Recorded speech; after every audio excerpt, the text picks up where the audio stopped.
Bonjour, bonjour et bienvenue dans cette cinquième présentation consacrée au Christ et à cet épisode dont je parle dans la présentation d'Édouard Churet qui a été, comment dire, qui m'a beaucoup aidé à comprendre moi-même la figure du Christ.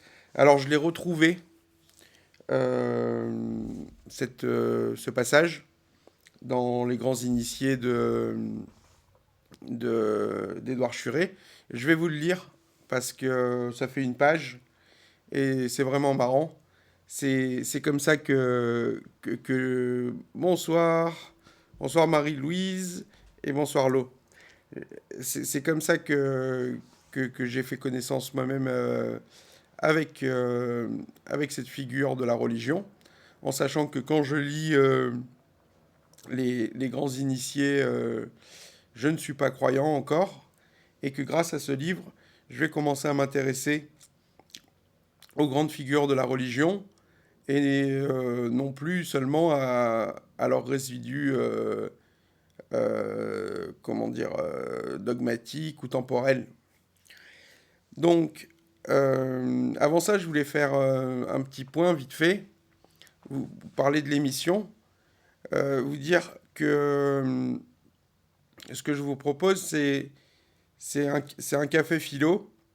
Et c'est une émission en deux temps. Il y a un sujet en début de semaine et une discussion ensuite.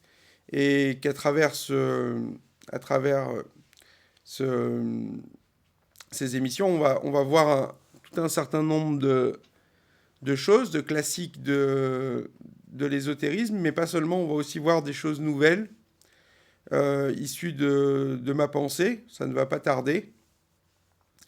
Et c'est pour ça, c'est pour discuter de ces points qui sont nouveaux. Bonsoir tout le monde. C'est pour discuter de ces points qui sont nouveaux et que j'ai dû à, à clarifier pour me reconstruire que je fais cette page. C'est pour pouvoir discuter de ces idées et aller plus loin moi-même dans ces idées que m'est venue l'envie d'en parler justement et de faire cette page et cette émission. Bon, j'espère que tout le monde va bien. Euh, donc,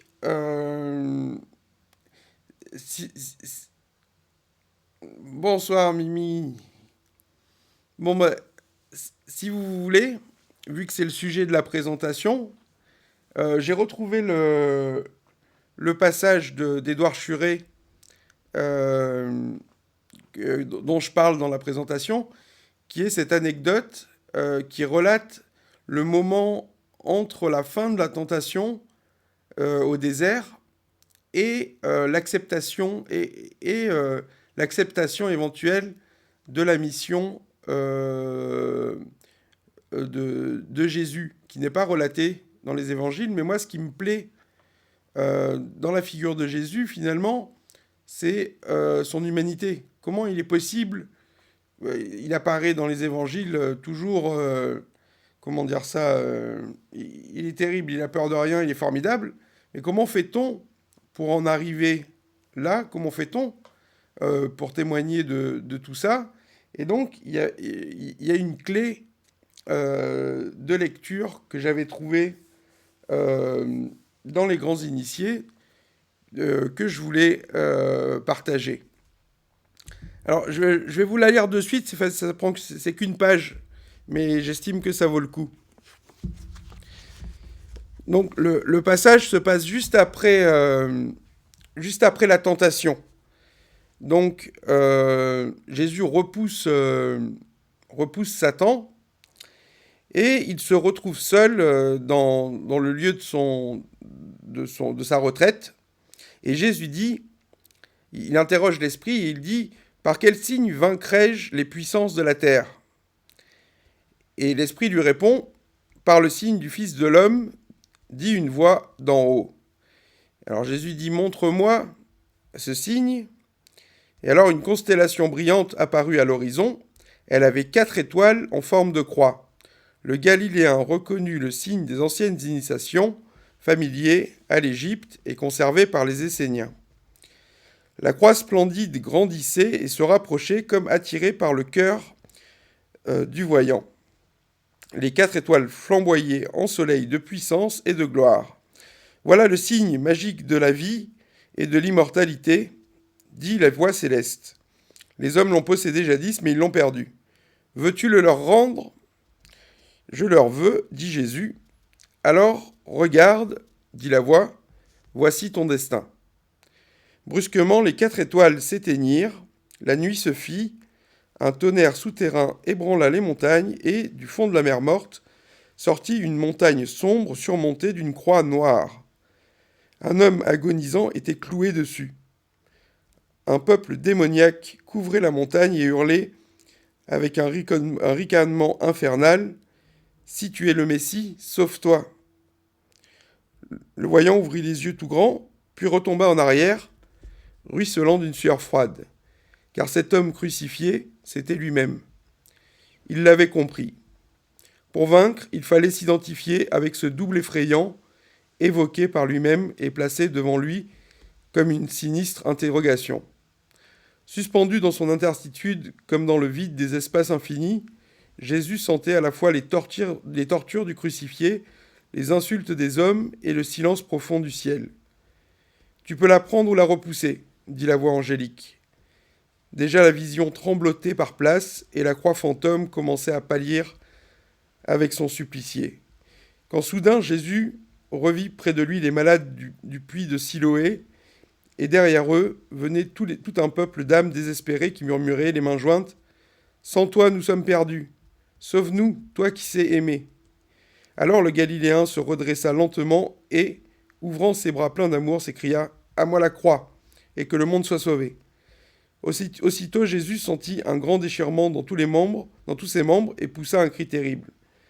En même temps, la montagne noire s'effondra, la croix s'engloutit, une lumière suave, une félicité divine inondèrent le voyant, et dans les hauteurs de l'azur, une voix triomphante traversa l'immensité, disant « Satan n'est plus maître, la mort est terrassée, gloire au Fils de l'homme, gloire au Fils de Dieu. » Voilà, et finalement, quand Jésus s'éveilla de cette vision, rien n'était changé autour de lui, mais lui n'était plus le même. Un événement définitif s'était accompli dans l'abîme insondable de sa conscience. Il avait résolu l'énigme de sa vie, il avait conquis la paix, et la grande certitude était entrée en lui.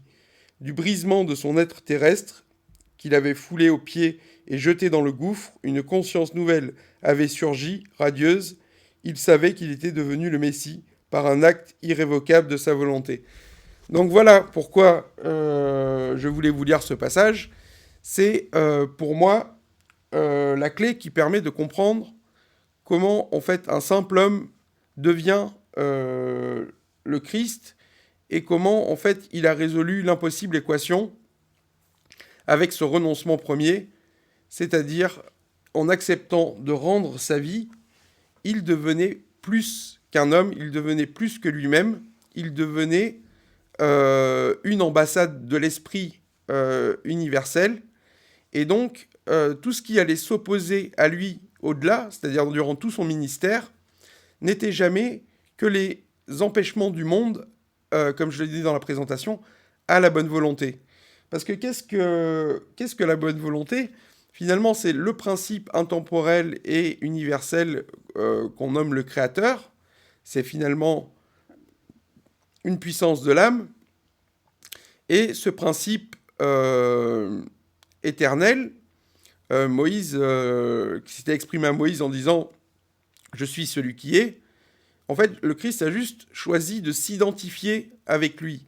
Et la divinité du Christ, pour moi, n'est pas en le fait qu'il se soit identifié avec ce principe, parce que ça nous est tous destiné, et chacun en est capable. Il est le premier à l'avoir fait de mémoire humaine pour le reste des hommes. C'est-à-dire, il a dit ce principe de la foi juive, cette idée de l'humanité issue de la tradition hébraïque, qui est l'être étant, celui qui est, celui qui devient, celui qu'il est peut-être humain. Et il est à portée d'homme. Et j'accepte de donner ma vie pour incarner ce principe. Et à partir du moment où il faisait ça, il acceptait l'implication de ce que cela représentait, c'est-à-dire de porter le péché originel. Alors ce péché originel qu'on a vu la semaine dernière, finalement, il dit quelque chose de simple. Il dit que nous sommes en vie, nous ne savons pas pourquoi. Que puis-je faire pour rendre l'amende qui m'a été faite de cette existence? La réponse est simple. Au maximum, c'est rendre la vie. Voilà, le pire qui peut nous arriver, c'est de devoir rendre cette vie à laquelle on est convié sans trop savoir pourquoi, et qui nous donne le souhait, qui nous donne la liberté de penser et d'exister, sans qu'on sache exactement ce par quoi ça passe, pourquoi mon corps me répond, comment se fait-il que ces milliards de cellules, ça soit mon corps, comment ce corps se forme-t-il, tout ça c'est des mystères. On ne sait pas vraiment l'expliquer. Et le péché originel, c'est la question: quelle est ton amende pour cette vie qui t'est donnée? Et donc le maximum qu'on puisse nous demander pour cet obol de la vie qui nous est fait par le Créateur, c'est de rendre notre vie. Et donc à partir du moment où nous acceptons consciemment de rendre notre vie pour la vie qu'on a reçue, alors il n'y a plus de mal en nous. Voilà, tout péché, tout péché se rejoint dans l'égoïsme, finalement.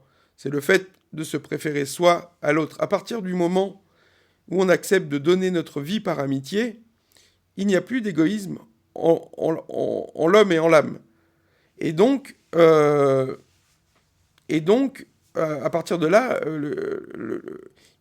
Jésus était immunisé contre le mal. Et c'est pour ça qu'il a démontré autant de force, j'imagine. Et c'est pourquoi je voulais partager cette expérience. Donc, Chryzama et le suicide si on ne veut plus la vie. Mais même le Christ, à un certain niveau, c'est un suicide. Il a consciemment consenti à donner sa vie, alors qu'a priori, il n'était pas obligé. Et c'est ça que nous raconte cette anecdote de Churé. Maintenant, le suicide est quelque part schizophrène. Parce que finalement, la lumière, c'est le monde. Et en fait, le désir de l'âme, le désir le plus profond de l'âme, c'est la vie. Et à partir du moment où on refuse cet obol, quelque part, il peut y avoir un problème de cohérence dans la personne. Pourtant, le suicide n'est pas plus, est quand même relativement banal. Je trouve que c'est une délicatesse de la vie, du bon Dieu, que de nous laisser la liberté finalement de nous suicider, de quitter la vie si on ne l'aime plus. Parce que pourquoi vivre si on n'aime plus la vie? C'est comme l'amour dans le couple. Le couple sans amour, ça perd de son intérêt ou de sa justice. Le suicide est une espèce de négation de soi-même, mais il peut être compris de diverses manières. Le suicide de Hitler n'est pas à mettre sur le même plan que le suicide de, je sais plus, c'était ce cuisinier de la cour qui s'était suicidé parce que la réception royale s'était mal passée. Le pauvre, Talleyrand, je sais plus comment il s'appelait celui-là. Je l'avais étudié en j'avais étudié ce mec-là. Donc le suicide,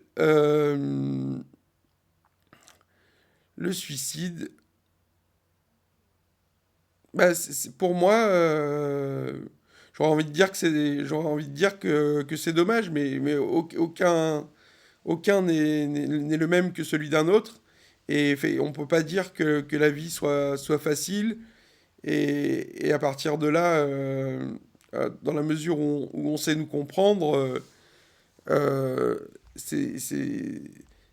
ça suffit.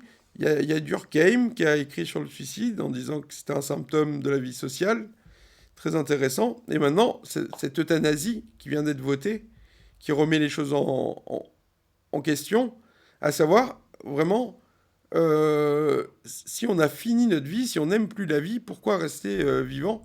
C'est une question quand même. Donc, la question de Mimi, euh, les soldats sur le front qui savaient qu'ils allaient mourir pour la patrie n'ont-ils pas eu la même réaction que Jésus? Et oui, c'est ça qui est intéressant. Donc, je fais cette émission sur la figure de Jésus parce que je ne suis pas tout à fait d'accord avec la manière qu'on a de le voir. On dit tout le temps la divinité de Jésus, la divinité de Jésus, du moins les catholiques, mais encore faut-il comprendre où elle se situe. Et Jésus n'est absolument pas celui qui a le plus souffert sur la terre. Il y a eu des choses tellement plus atroces dans tous les sens. Donc c'est pas dans la souffrance seulement qu'il se qualifie, c'est en le fait justement de d'accepter ce sort alors que lui-même n'a rien à se reprocher. C'est ça le martyr du Christ, c'est qu'il accepte c'est un espèce de bouc émissaire. Il accepte de souffrir toutes les souffrances de la condition humaine sans être lui-même coupable d'un tort particulier envers son prochain. C'est pour ça que c'est un abîme absolu, la croix.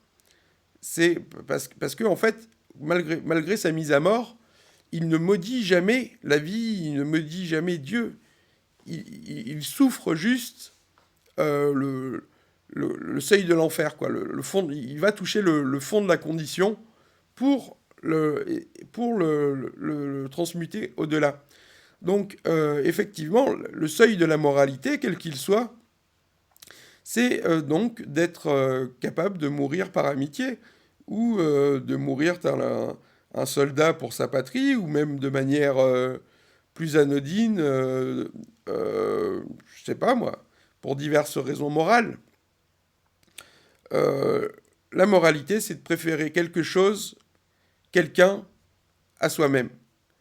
En cela que l'égoïsme, c'est de préférer soi-même aux autres, finalement. Et donc, est-ce que tous ceux qui ont souffert plus que le Christ n'ont pas fait autant? Pas forcément tel que tout ceci était conçu, et pour autant, on est nombreux dans l'histoire à être morts pour des motifs moraux, y compris dans les guerres, donc oui. Alors, Chrysamma, oui, mais dans l'Évangile, on dit que c'est un péché mortel et que tu n'as pas le droit de passer par l'Église après. Je suis d'accord avec toi, c'est un choix, il faut le respecter. Oui, euh, oui, donc, relativement... Donc, je dis, quelque part, il y a même il y a un côté suicide dans la mission de Jésus qui accepte de donner sa vie sans la devoir. Tout dépend à quel... en fait, le truc, c'est que euh, tout dépend au nom de quoi on se donne la mort, parce que c'est toujours très personnel, mais finalement, on lègue, en se suicidant, on lègue notre mort à quelque chose. Il faut savoir de quoi il s'agit pour pouvoir, pour pouvoir juger. On peut se suicider pour des mauvaises choses. J'avais vu qu'un auteur s'était suicidé pour donner de la, de la notoriété à son livre, qui soi-disant était très mauvais. Ça n'a pas marché, c'est dommage. Donc, l'eau. Le fait de banaliser le suicide est assez étrange. Pourquoi parle-t-on de péché mortel? Je vois pas comment on pourrait souffrir un péché mortel une fois qu'on est mort. Cependant, y a quand même quelque chose de schizophrénique dans le fait de vouloir arrêter sa propre vie, en cela qu'au départ, la vie est le lieu de la réjouissance. De l'autre côté, c'est la mort. C'est de l'autre côté qu'on fait la gueule normalement. Donc, si c'est pour rejoindre la mort, c'est bizarre. Après, il peut y avoir des souffrances, il peut y avoir toutes sortes de choses qui nous consistent à refuser d'aller plus loin dans notre existence et de conduire plus loin. Enfin, je veux dire, c'est tellement banal, tellement d'adolescents qui font ça parce qu'ils ont, pour diverses raisons. Euh, je pense pas qu'il soit lieu de juger quiconque a priori. Cependant, il y a quand même un côté, il y a quand même un côté schizophrénique quelque part au fait de se donner la mort. On sait que le cri de l'âme, c'est la vie. Bon,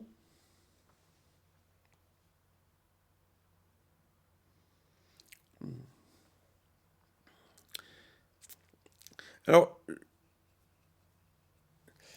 je voulais aussi vous parler vite fait de, du plan de l'émission. En fait, quand j'ai conçu l'émission, euh, je voulais, je pensais à faire des catégories, philosophie, psychologie, et puis tout ça ne m'allait pas. Et donc, je suis parti sur autre chose, un plan kabbalistique, comme je l'ai fait dans la plupart de mes bouquins. Et donc, l'émission est conçue comme des petits cycles qui font des grands cycles. Alors, c'est des séries de 12 émissions. Là, on est dans la première série, au sixième épisode. Et il y a une petite musique au début de la présentation qui changera au cycle postérieur. Et comme ça, de cycle en cycle, on va essayer d'avancer vers ce que j'ai de plus important à dire. On va passer par plein de choses et j'espère que ça vous distraira. Donc l'émission est conçue comme...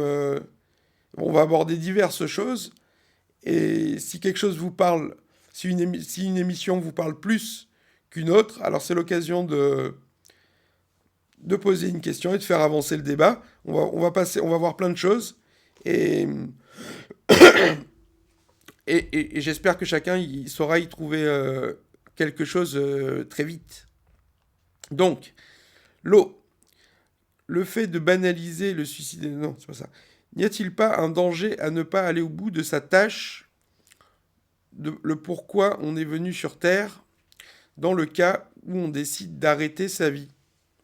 Alors oui, je veux bien, c'est quelque chose de classique, dire qu'on n'a pas reçu la vie et donc qu'on n'est pas qualifié pour l'interrompre de soi-même.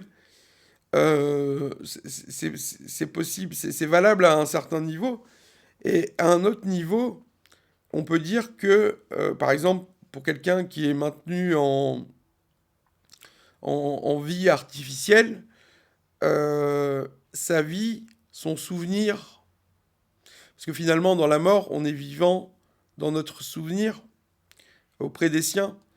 C'est vrai une fois qu'une personne est sous perfusion et n'a plus aucune chance de d'être simplement conscient, pourquoi est-ce que on maintiendrait ses fonctions vitales plus longtemps? L'important le sucre de sa personnalité n'est plus là. Donc aller au bout de sa tâche, certes, mais dans quel but? Si on, si on a vécu sa vie ou si on estime qu'on a échoué sa vie, ce qui est possible aussi, euh, euh, comment dire, on peut estimer que notre place n'est plus ici. De toute manière, notre trace est quelque part. Elle est chez nos enfants, elle est chez les gens qu'on a connus. On a toujours eu une incidence sur le stream général à un certain niveau. On a une identité maintenant, mais même si on n'avait pas eu d'identité, on a été là. Et ce souvenir persiste au-delà de nous. Et ce souvenir qui persiste au-delà de nous, c'est notre vie au-delà. Donc, d'une manière ou d'une autre, euh, nous avons été vivants. Donc pourquoi vivre sans... C'est vrai que vi- vivre sans amour, c'est particulier. Alors après, où est-ce qu'on met la limite? Ça, c'est pas évident parce qu'il y a quand même pas mal de souffrances dans le chemin qui peut être bon de dépasser. Il ne s'agit pas peut-être pas de se foutre en l'air à la moindre occasion. Cependant, le fait de vivre comment dire, il y a des gens qui estiment qu'ils ont loupé quelque chose et qui peuvent pas se le pardonner. Donc c'est ce que je disais dans la présentation sur l'Apocalypse, qu'on appelle la seconde mort. Il y a des gens qui estiment qu'ils peuvent pas se pardonner quelque chose, ils n'arriveront plus à être joyeux, ils n'arriveront plus à s'égayer, parce qu'ils ont fait quelque chose, ils estiment qu'ils ont déraillé à un moment donné. Donc dans ces cas-là, à la limite, tu es déjà mort. Une fois que tu es déjà mort, alors pourquoi pas rejoindre le continent de la mort. Mais c'est extrême, et ça pose le problème de trancher à quel moment, éventuellement, ce qui est au-delà du jugement d'un homme, et à la limite ne dépend que de soi, dans le cas du suicide. Pour autant, euh, comme disait Épictète, la vie c'est la fête, et une fois que la fête est finie, on rentre chez soi. Donc à partir du moment où la vie n'est plus une fête du tout, euh, le pourquoi de la vie est remis en cause quand même. Ah, très bien, l'eau.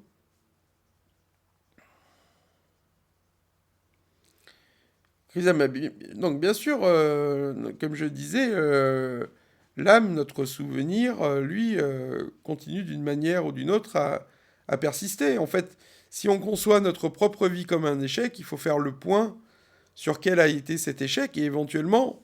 Alors, la semaine prochaine, on parlera de réincarnation. Euh, En fait, la, la fin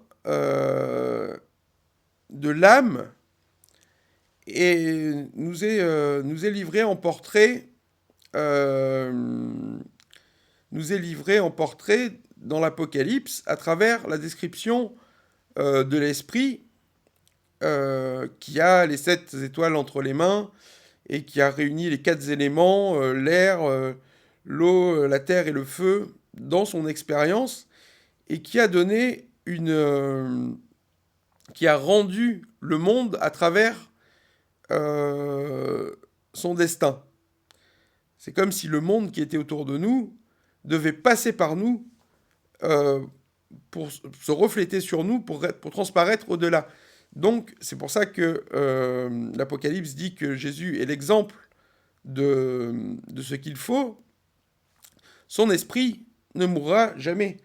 Le Christ est à jamais une référence de l'humanité. Son message est éternel.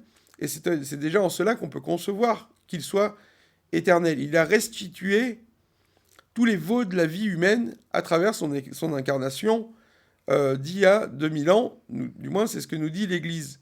Donc le but d'une âme, à travers ces différentes incarnations, c'est finalement de ne plus connaître la mort, même dans la mort. Et donc, tant qu'on n'est pas arrivé à autant, il est possible qu'on continue à se servir du temps et de la chair pour ne plus sentir de limitation au-delà.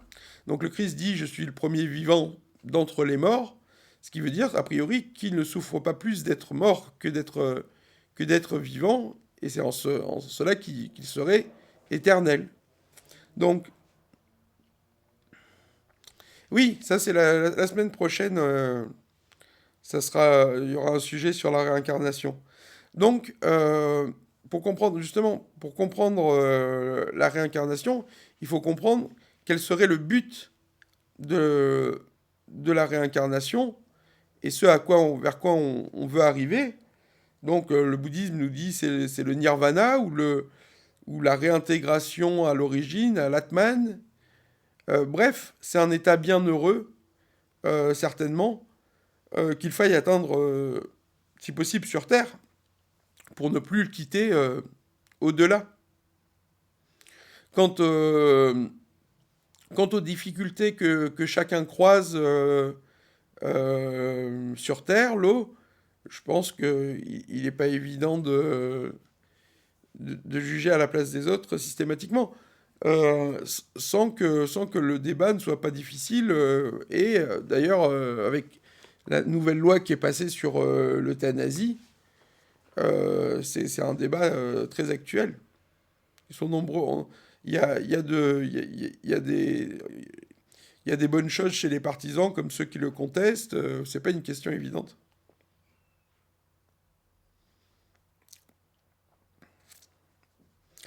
Bon, très bien.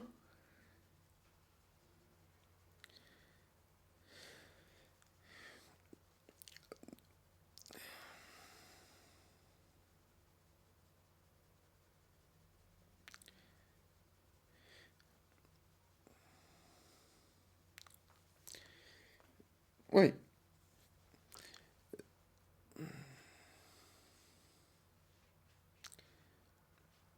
voilà. Donc, euh, oui, on peut dire on peut presque dire aussi que le Christ, quand il accepte de rendre sa vie, il se donne à la mort de lui-même. Et pourtant, c'était pour donner de la portée à son message et que son message devienne ce qu'il est devenu et qu'il atteigne à la dimension qu'il a atteint aujourd'hui à travers l'Église et toutes les églises et le bâti et comment dire l'héritage moral que nous a laissé le Christ. Mais quelque part, même le Christ accepte de rendre sa vie. C'est une drôle de question que celle du suicide. Bon, donc, personnellement, dans cette présentation, je voulais insister sur le fait que cette prétendue divinité du Christ euh, euh, avait des ferments euh, humains, c'est-à-dire que à partir du moment où il a justement renoncé à vivre, il ne peut plus être considéré comme un simple humain, et c'est ça qui lui a certainement donné les ailes de son ministère au-delà et le courage d'endurer toutes les souffrances qui allaient donner portée à son message. Bon, est-ce que vous avez une quelconque autre question sur la présentation?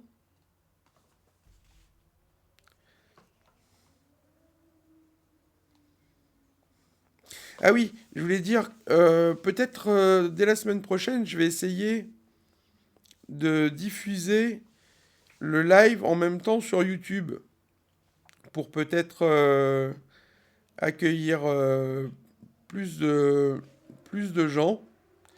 Je devrais essayer de m'occuper de ça ce week-end, si j'y arrive.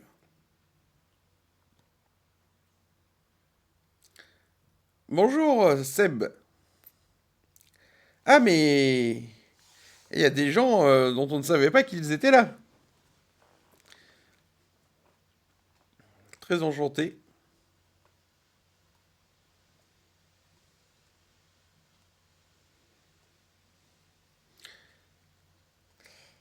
Alors, pour finir, donc je voulais vous présenter cette petite anecdote.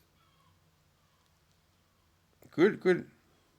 Je voulais vous présenter cette petite anecdote, donc des grands initiés d'Édouard Churet, et qui éclaire euh, l'histoire de la vie de Jésus sous un angle qui n'apparaît pas dans les évangiles canons et qui pourtant explique pour moi un certain nombre de choses. Alors la semaine prochaine, on va parler de réincarnation. Donc si vous avez une quelconque dernière question sur la présentation de la semaine, je vous en prie. Et si tel n'est pas le cas, ma foi, on peut se donner rendez-vous la semaine prochaine. Je suis content de voir qu'il y a des gens qui posent pas des questions mais qui sont là. Donc, une dernière question, quelqu'un peut-être? Oui, non?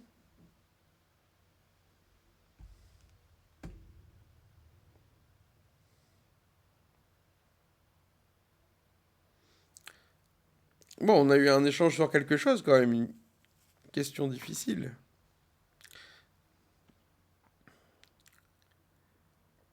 Oui, alors, donc la semaine prochaine, c'est une réflexion sur la réincarnation. Et la semaine d'après, c'est sur l'Apocalypse. Je crois 2 émissions plus loin, il y en a un autre sur le trône divin dans l'Apocalypse. Et encore 2 après, il y en a une sur la vision du paradis dans l'Apocalypse. Et il y en aura encore. Parce que, en fait, j'ai fait mon, mon analyse de mon ouvrage sur l'Apocalypse, c'était très important pour moi. C'est là que j'ai conçu mes idées du but de l'existence et de la fin de la fin même personnelle et de la fin des choses. Et je vais exploiter ça pas mal.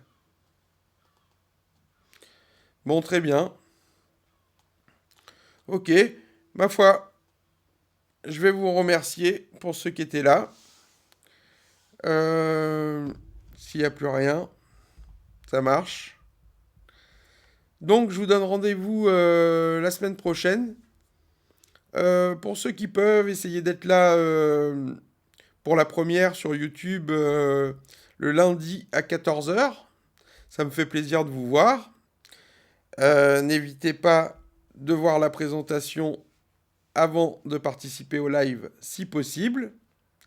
Et d'ici là, je vous souhaite le meilleur. Je vous dis à la semaine prochaine. Prenez soin de vous. À bientôt. Ciao, ciao.